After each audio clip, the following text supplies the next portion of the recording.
গলন্দি নদীয়ে যোৱা 2022 চনৰ পৰা যিটো RCC ব্ৰিজ আছিলে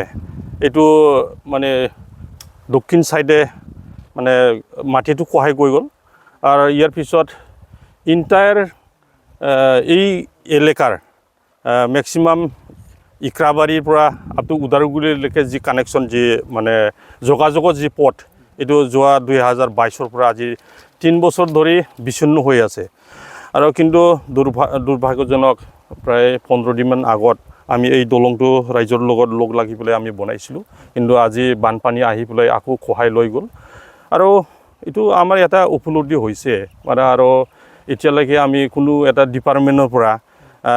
মানে PWD হওক বা ৱাটাৰ ৰিচোৰ্চে হওক বা যিকোনো ডিপাৰ্টমেণ্টে হওক এওঁলোকে এইটো ভিজিট কৰা নাই এইটো আমি এইটো নজৰ দি আছোঁ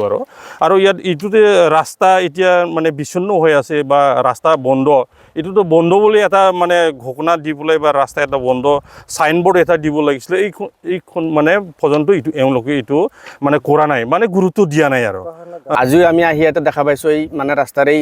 মানে স্কুলৰ ল'ৰা ছোৱালীবিলাকেও যাতায়াতৰ ব্যৱস্থা বা বিভিন্ন ধৰণৰ মানে মানুহ বা বেপাৰী চেপাৰী যিমান আছে মানে এই অঞ্চলৰ কমচে কম 50টা গাঁৱৰ মানুহ এই ৰাস্তাৰে যাতায়াত কৰে ওদালগুৰিলৈ গতিকে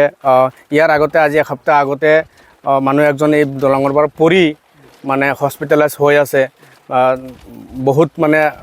জটিল অৱস্থা হৈ আছে গতিকে আমি ৰাইজৰ লগতে আমিও এই কথাখিনি দাবী জনাওঁ যাতে অসম চৰকাৰ BTC চৰকাৰ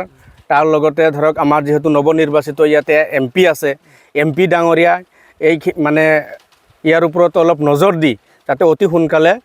ব্যৱস্থাটো কৰি দিয়ে তাৰ কাৰণে আমি ৰাইজৰ হৈ দাবী জনাইছোঁ